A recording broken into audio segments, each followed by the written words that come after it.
Greetings everyone, I'm Eric with Your Essential Practice. For this week's Divinely Guided Rune reading, we are out in the wild, connecting with nature, earthing, just really centering, getting that divine guidance, those downloads, slowing down and connecting with the now, the present.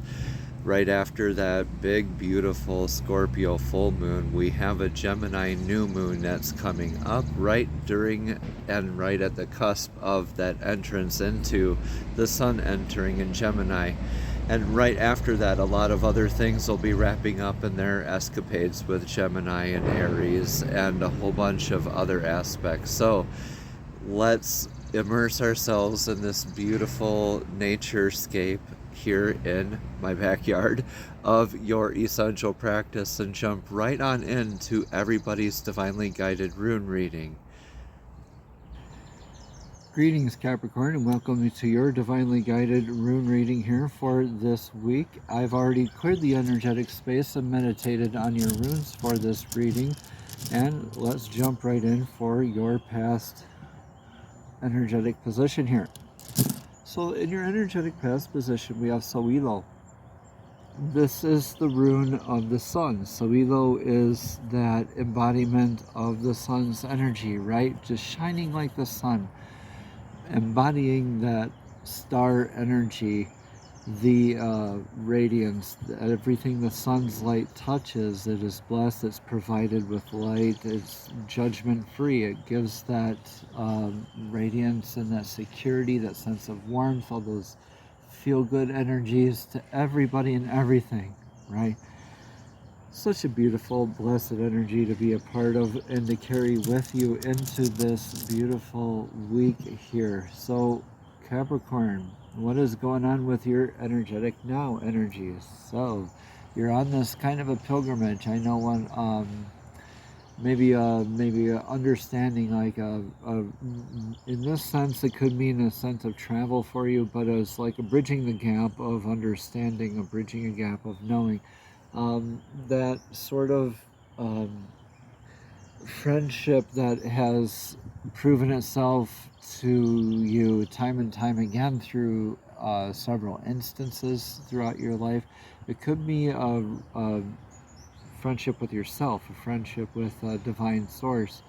It could be with a colleague, a coworker, a family member. Anyways, take what resonates here, Capricorn, and leave what doesn't. But this could be beautiful energy here to be partaking on, because this is very much like a recharging of that beautiful solar energy. It's just like channeling it in and harnessing in that beautiful divine guidance, and through embodying this energy throughout your travels with that shared kind of energy that balances you out and challenges you too into developing into your divine source blueprint, your divinely aligned aspect, right?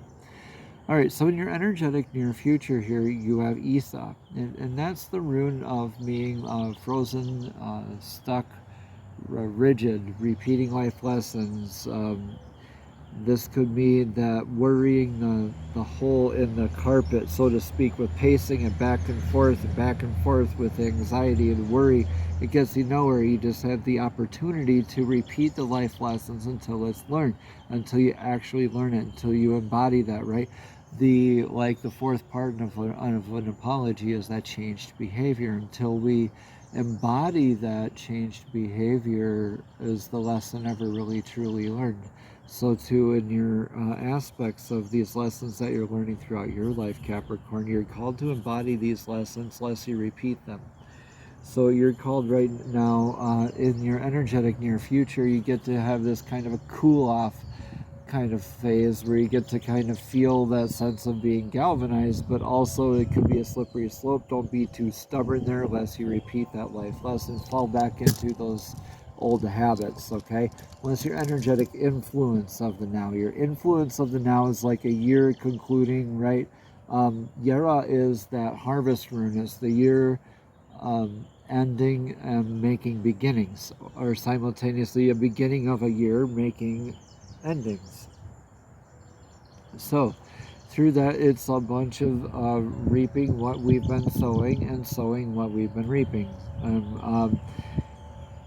Very much, this is an irreversible rune. This is a time of, like, when the harvest happens at the end of the year, the farmer likes to take into consideration all of those aspects of, okay, did I nourish this crop well enough? Did I plant good seed? Do I have enough to last me through these next energies? What tactics, or probably different seed, different vendors, am I going to have to procure for my next harvest with? So those are the influences. Right now you're just kind of in this more of a pause and taking evaluation of things. Here with Esau coming up here, you have that kind of evaluative process of this Ewas rune, of that pilgrimage energy, right?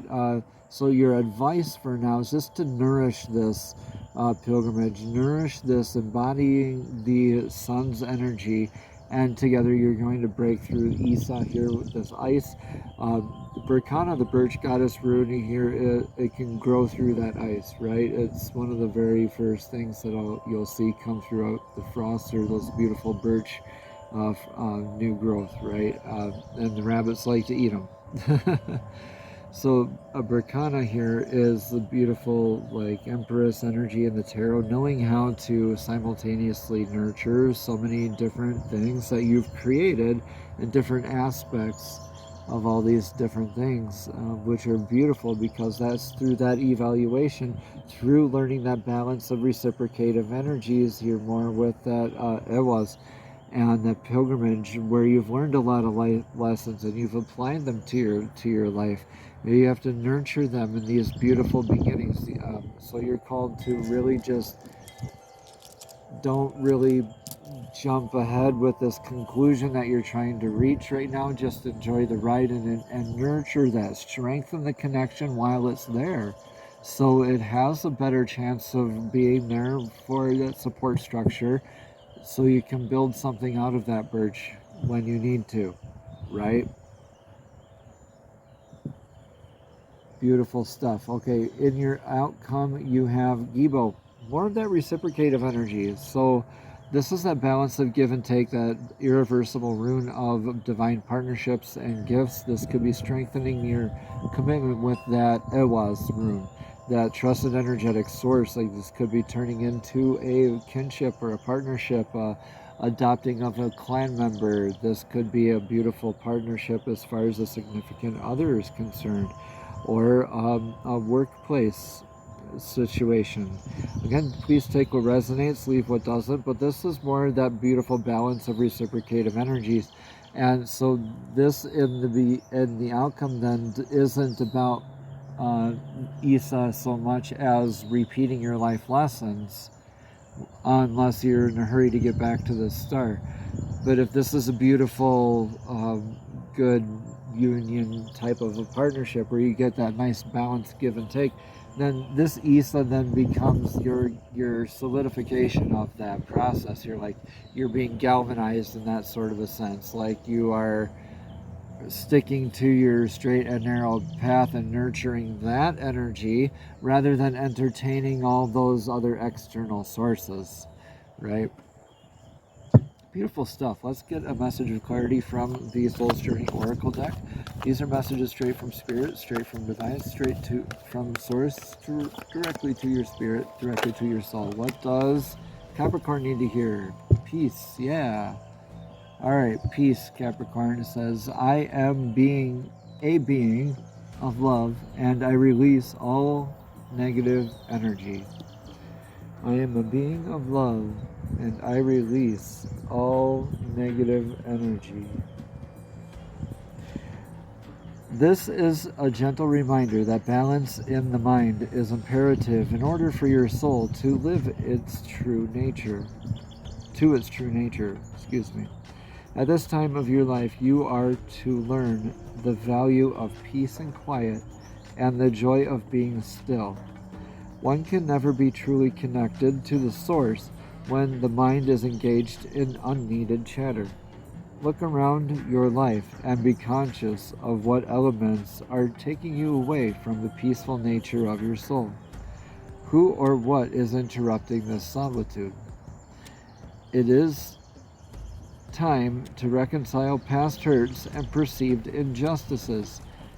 Your peace may be fostered by changing your outside view. Create harmony around you physically with order and calm. Trust the voice of your higher self to create an environment in which you can truly be in tune with your soul. Namaste, Capricorn. Have a blessed and abundant week.